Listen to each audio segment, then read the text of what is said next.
We've got Chief Delorme now, so Okay. Cadmus, let's bring him in on video, and they tell me that you can hear. There, yeah, he's smiling. He must hear us now. Can you How hear you us? doing, Hi. Cadmus? I'm good, thank you. Hi, good. That's I can't good. hear him. You got him? No, I can't hear Okay, him. if you guys want to run out and give him a hand here. Cadmus, I would say Happy New Year to you. How are things out at Cadmus's here as we moved into the new year in a difficult time in the world?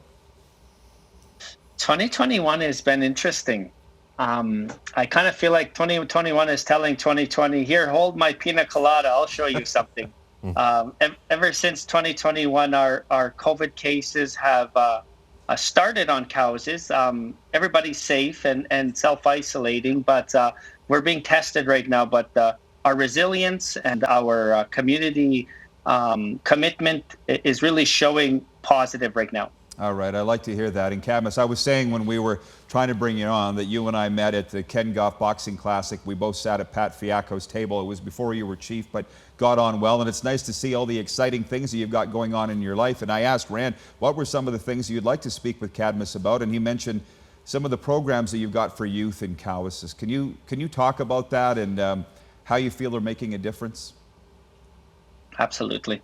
I grew up on Cadmus, so being a youth on Cadmus, I look young. I'm just about 38. I don't want to give my exact age. So I know what the youth experience. One of the first things we did is we allowed our youth council, as we call them, the autonomy to run their own affairs. We give them a budget. They have their own treasury. They have their own president or chief, the lead. They have their own little council. And so they advise us. And so we have language classes as identity is key to be Indigenous. We have sports. We excel in many different sports. Not everybody plays sports. We allow our school to be opened beyond school hours so we can have some clubs.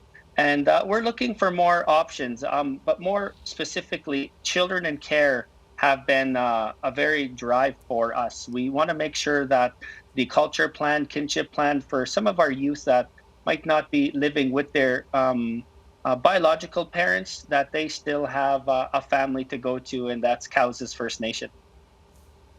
Thanks, Cadmus. And like one of the things that's always an issue in communities is intergenerational trauma. So are you doing anything very specific to help people understand how they've been affected by that and help them move away from carrying that with them? Absolutely. We're addressing it right at its core. It's not an easy thing to address. We don't want to sentence another generation. That is a motivation to us to address intergenerational trauma. Every family, every house, every individual is on a different healing journey, so it's not a cookie cutter approach either. We are providing language classes, so identities there. We're providing men's groups, women's groups, couples groups. We're providing as much community events as we can, minus COVID. We kind of put everything online. And really talking about those uncomfortable conversations in the most comfortable setting. We are training our elders to be helpers. You can only help others as much as you've helped yourself. And so our elders, residential school survivors, we're helping them heal so then in return they can help families and the community heal. You know, Cadmus, we have and Rand's aware of this, we have a men's mental health group. It meets every Thursday night, and we've got some First Nation guys that have come in, and I can't even tell you the strength that they've displayed. And they say, I want to break the cycle. It hurts so bad. I'm here tonight because I want to get better. You know, when you hear recovery with the First Nations community, what's the first thing that comes to mind? Pride, honor. You know, we as a society, it doesn't matter if you're Indigenous, if you're Canadian, if you've just arrived to Canada, we all inherited the aftermath of the residential school legacy, the Indian Act, the 60s scoop. Nobody created that, but we all inherited it. So we don't need anybody grandstanding. We need everybody to take the Truth and Reconciliation calls to action, the missing and murdered Indigenous women and girls calls to action seriously. But when I hear an individual say, I'm owning this and I'm going to heal myself from the heart outwards. It gives me excitement that this society is getting stronger. Canada is a country in the world that is looked at as a proud, moving forward society. Our Indigenous people have been through a lot in the last 4 generations, and so if we can get reconciliation in a forward thinking, our next generation are going to focus on the things that we need to focus on in growth. Right now, we're focusing on things that are healing. And so it gives me good pride to hear that. Thanks, Cadmus. Like one of the symptoms of those traumas and stuff like that often is substance use issues. Is your community doing anything very specific to help people identify and address those? Absolutely. Addictions isn't about race. In Saskatchewan, Indigenous people are a higher population. We're 18 to 25%, and on cows is addiction is normally caused by something that traumatically happened, and so addictions are real. We have an AA NA worker that helps. We know everybody's on a different journey. We try and get that individual to understand what triggered the addiction. One of the things I'm not proud of, but we have to do is we have removed a few people from the community. Some ones that were bringing the black market to houses, ones that were affiliated with crystal meth, and it's not that we're wanting to abandon them, but we have very scarce resources on houses, and in order to stop the bleeding of it becoming gateway drugs and more people. So that is an extreme, and a few of those situations have happened. But we will go above and beyond to help the families, help the individual. We provide rides right to the dry out center to talking about the core issue of why they're using, and to help the family as well, because the grandmothers, the kokums, usually hurt with them. So we understand that it's deeply rooted because of something that happened in our history, and that kind of goes along with addressing intergenerational trauma.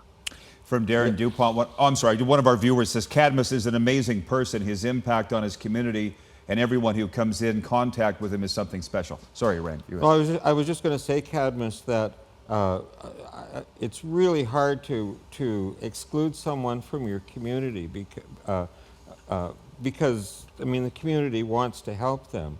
But at the same time, in doing that, you're showing incredible respect for everybody else in the community, and you're showing that you're doing everything you can to try and protect them and make them safer. So I understand that that's hard, but it's extremely important.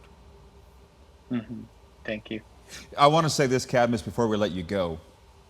It's not easy to see why you became chief and why they wanted you to be chief. You just see the energy in his eyes. Yeah. He's just glowing, and you also mentioned it doesn't matter the race. We opened this show talking about this tough time that we're in with the pandemic, and you don't need the pandemic to struggle.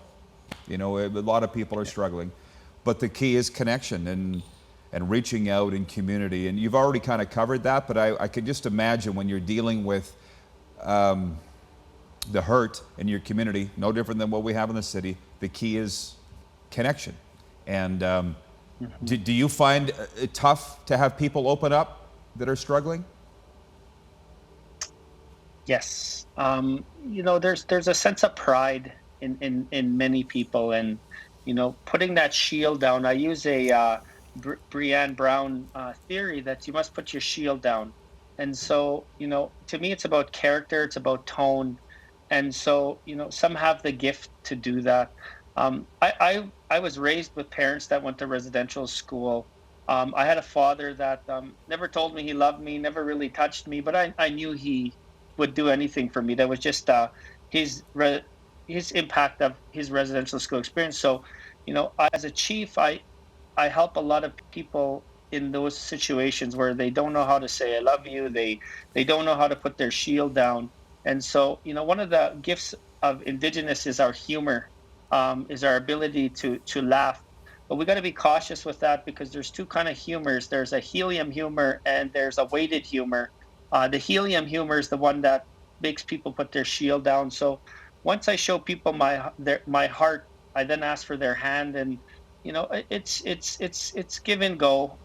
If it's not me, then there's a kokum or two or a couple workers that are next in line to try. But once you get to the core of that onion, once you peel back the layers, you're going to see a sweet individual that just something happened in their life, and we don't want to ignore it because when you ignore it just adds fuel onto the fire. So it is a challenge, and it's just a matter of showing them that we're not going to give up on them. Cadmus, this has been outstanding. Yes. Yeah, I can't let you go without asking, is there anything else you'd like to share with our viewers tonight? I just give words of encouragement. Truth and reconciliation is here.